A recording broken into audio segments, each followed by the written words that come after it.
Muito bem, retomando então nossa aula, uma vez apresentada a exceção de incompetência em razão do lugar, né, qual é o fluxo normal então, ou seja, qual é o destino do processo, porque o feito em si está suspenso, tá? A suspensão do feito significa que aquela ordem normal, aquele fluxo normal de chegar-se à audiência, ele será suspenso, será paralisado. Por que será paralisado?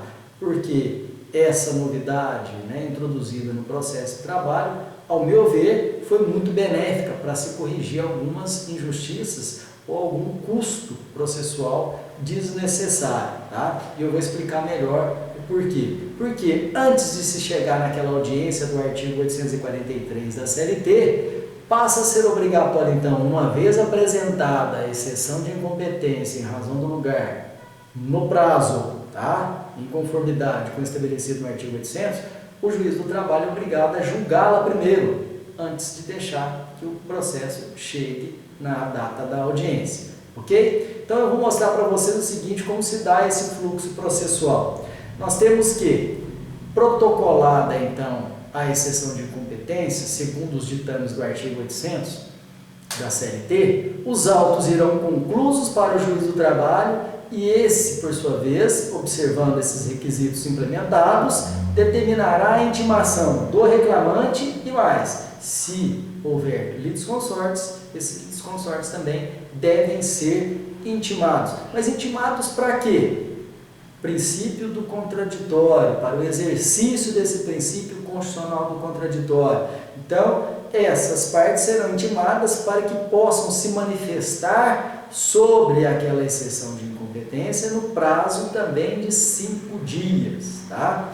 Então, transcorrido esse prazo, as partes tendo manifestado ou não a respeito da exceção, o juiz vai verificar o seguinte: se a parte reclamante manifestou e alegou que, olha, eu quero fazer uma prova testemunhal, e o juiz vendo a necessidade da produção de prova testemunhal numa exceção de incompetência, o que é um tanto quanto incomum, vamos assim dizer, né, mas não posso descartar que vá acontecer, se houver necessidade de produção de prova oral e o juiz assim também entender, o juiz então determinará a realização de uma audiência, mas não aquela audiência do artigo 843, que fique bem claro isso. Uma audiência apenas para instruir a exceção de incompetência, tá?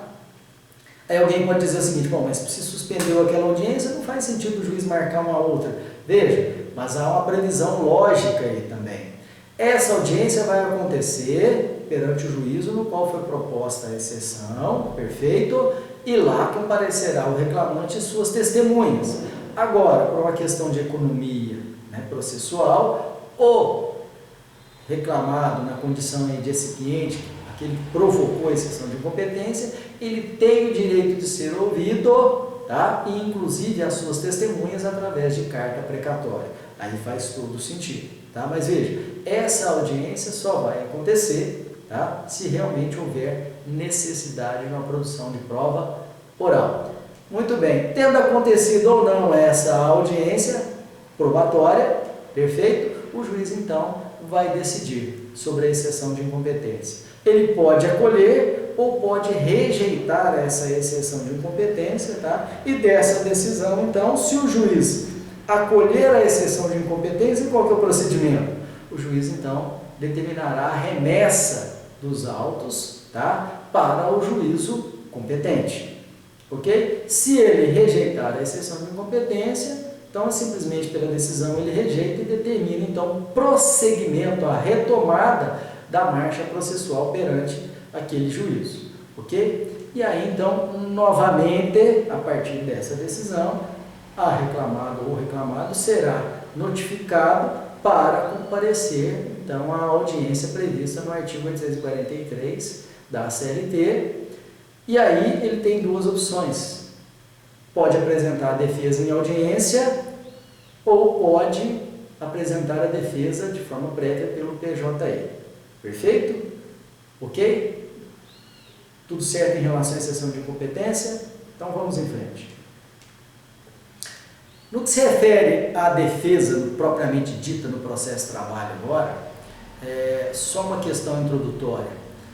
para que fique bem claro, assim como nós delineamos bem a estrutura da petição inicial, não podemos ignorar a importância que a defesa tem, tá, para o reclamado. Porque assim como a petição inicial é de suma importância para o reclamante, para o reclamado a defesa o é também. Porque é nessa defesa que o reclamado vai colocar toda a sua resposta, né? Todos os seus argumentos, todas as suas provas, tá? Então que ela seja muito bem feita.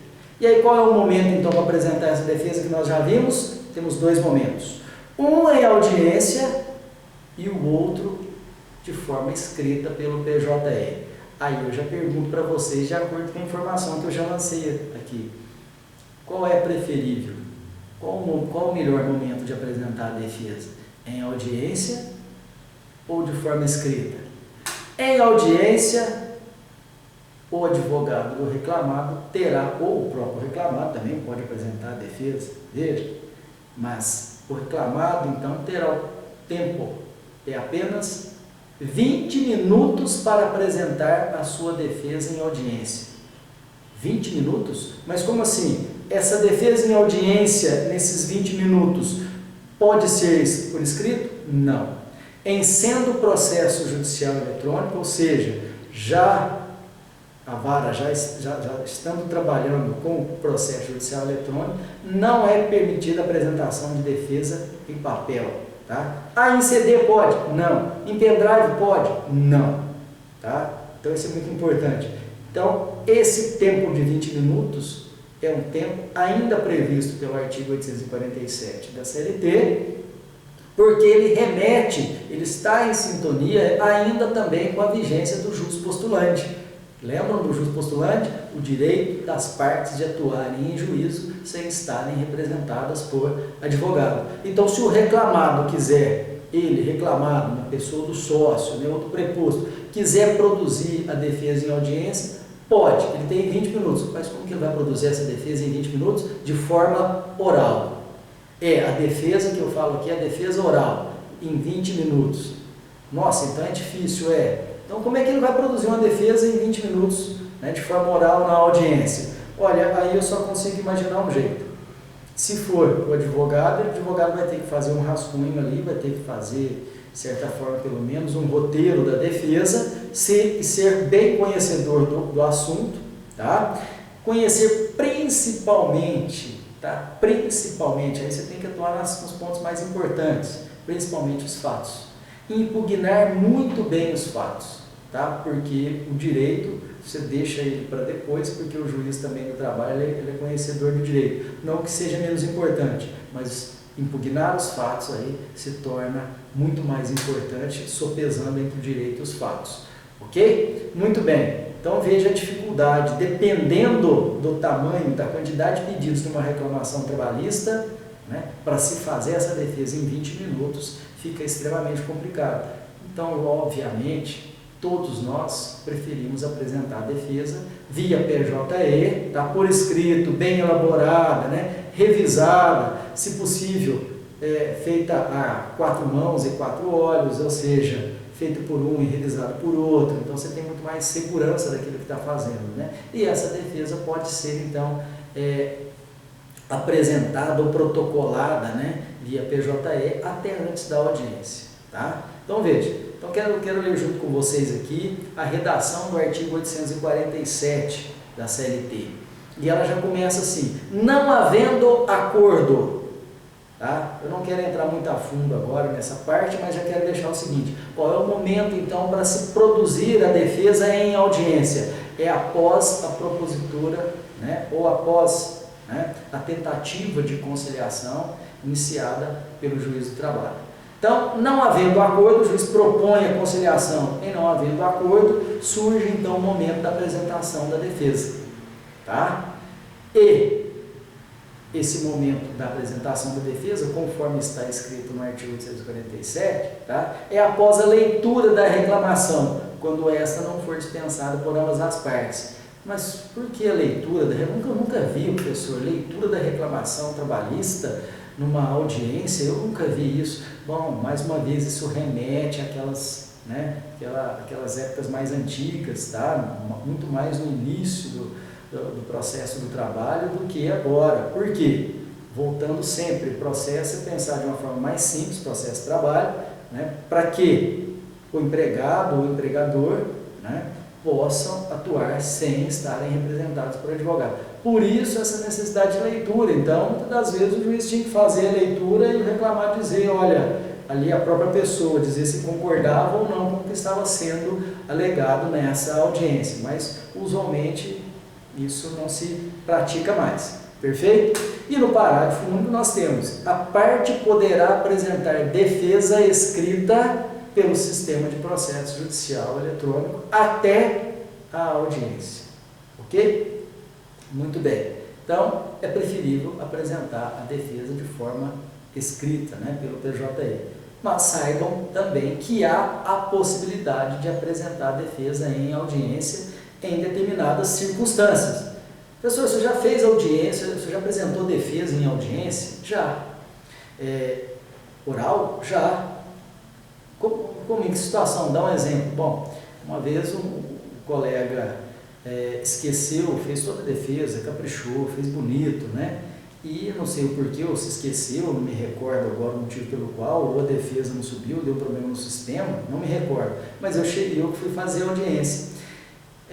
Mas como a gente sempre trabalhava em conjunto, então ele fazia, eu lia, me preparava para essa audiência. Por isso a necessidade do advogado estar preparado para a audiência. E ao chegar na audiência, o juiz o alertou: olha, doutor, a defesa não está nos autos.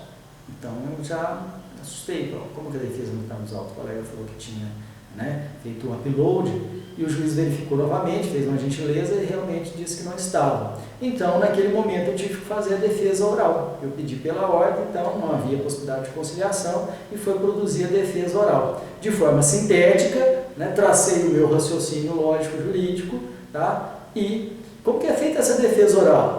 Bom, então eu me dirigi não ao juízo, mas, né, ao escrevente e fui ditando, tá, os tópicos da defesa e os argumentos pelos quais, né, eu estava impugnando as razões de fato e também consegui, inclusive, como eu tinha total conhecimento naquele caso, a gente tem que contar com a sorte também, né, a matéria não era tão complexa, então eu já estava muito habituado, consegui então fazer inclusive a fundamentação de direito. Mas essas coisas acontecem, vejam bem. Então a gente tem que estar preparado e saber lidar, né, com situações semelhantes a essa no processo do trabalho. Ok? E o conteúdo da defesa? Muito bem. Avançando um pouquinho, nós entendemos que para a petição inicial nós temos determinados requisitos e eu disse que a petição inicial ela é muito importante para o reclamante, assim como a defesa é muito importante para o reclamado. Mas quando eu olho na CLT, eu não vejo ali na CLT, tá, determinadas diretrizes para que devam constar, né, na defesa. Muito bem. A gente começa a fazer a interpretação, então, agora de forma sistemática e aplicando também aquilo que nós já estudamos, que agora vocês já conhecem bem também, a aplicação subsidiária do direito processual comum. Se nós analisarmos do lado do processo de trabalho, nós temos uma previsão na Constituição da República sobre a possibilidade de apresentação, né, da defesa de forma ampla, né? Muito bem. Nós temos aí a previsão no artigo 847, que nós já falamos, e do jeito que está lá, do jeito que está a redação no artigo 847, a defesa é feita de forma simples, apresentar a defesa, mas não tem ali, né, requisitos, etapas da defesa a serem apresentadas. Muito bem. Aí, então, eu me dirijo ao artigo 769 da CLT, que diz que o direito processual comum será fonte subsidiária, né, quando houver omissão no processo de trabalho e quando não houver incompatibilidade com os princípios também que norteiam e informam o direito processual do trabalho. Nós temos ainda uma única possibilidade, uma única situação, perdão, né, de que há uma previsão, sim, no processo de trabalho, que é a pedido de compensação, tá, que deve ser apresentado na defesa, compensação daquelas verbas que já foram pagas. Imagine que o reclamante esteja pedindo o pagamento de determinadas horas extras, né, ou de verbas como FGTS ou 13º salário, férias, que já foram efetivamente pagas, inclusive o reclamado já tem o recibo. Então, o reclamado tem que pedir a compensação desses valores que já foram devidamente pagos. Perfeito? Muito bem. Olhando para o CPC, nós temos lá o artigo 15, que também com redação alinhada ao 769, então projeta a aplicação do CPC de forma não apenas subsidiária, mas também supletiva. Então, a partir disso, nós, ancorados no CPC, podemos entender, então, sobre determinados, vamos dizer assim, requisitos ou elementos que devem constar na defesa. Tá? Então, numa defesa, nós temos que verificar questões processuais, tá? Se há problema de ordem processual que precisa ser invocado, que são aquelas chamadas preliminares ou preliminarmente, perfeito? Que vem sempre aquele tópico, né? Preliminarmente, né? Aí tem algum problema de ordem processual. Tá? Tem as prejudiciais de mérito, né? Que aí envolve a questão da prescrição propriamente dita, que volta e meia a gente, ou em geral a gente apresenta, né? Invoca a aplicação da prescrição quinquenal como matéria de defesa, e a defesa de mérito, também propriamente dita, que onde o reclamado deve explorar e impugnar os argumentos de fato que foram lançados na petição inicial. Não se pode jamais deixar de impugnar esses fatos se eles não estiverem condizentes com a verdade, tá? E também apresentar o fundamento de direito. Ah, bom, mas na petição inicial não precisa ter fundamento jurídico do pedido. Na defesa precisa ter fundamento jurídico do pedido?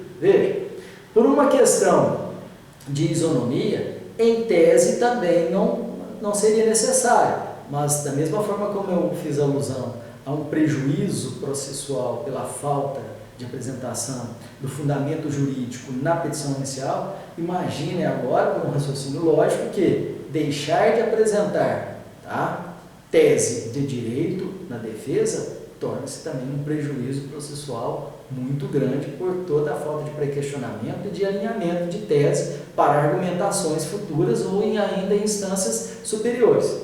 Ok? Então, nós temos aí dois artigos que eu trago para vocês, o artigo 336 e o 341 do CPC. Leiam comigo, por favor, né? O 336, que diz que ali incumbe ao réu, incumbe ao reclamado alegar na contestação toda matéria de defesa. Esse é o momento, princípio da eventualidade. Não deixa passar nada, não deixa de apresentar nenhuma questão que envolve a defesa. Esse é o momento. Expondo as razões de fato e de direito, com que impugna o pedido do autor e especificando ali as provas que vai pretender produzir. Perfeito? Então, olha a importância da defesa. E o 341?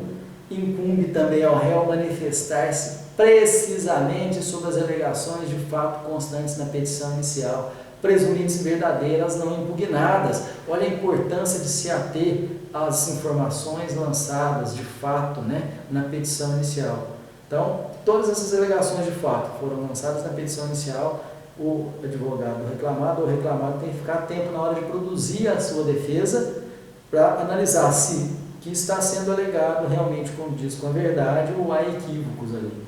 Perfeito? Porque se não houver uma impugnação específica quanto aos fatos, tá? Esses fatos alegados na petição inicial podem presumir-se como sendo verdadeiros. Ok? Muito bem. Então, vamos encerrar nossa aula por aqui. O que nós tínhamos que apresentar sobre a defesa de forma, né, um pouco mais resumida, mas trazendo todo o conteúdo, está aqui para vocês. E eu deixo aí as eventuais dúvidas abertas, e o meu canal de comunicação com vocês também é aberto para que vocês possam enviar para mim por e-mail, tá, todas as questões em relação a essa matéria. Obrigado, até a próxima aula.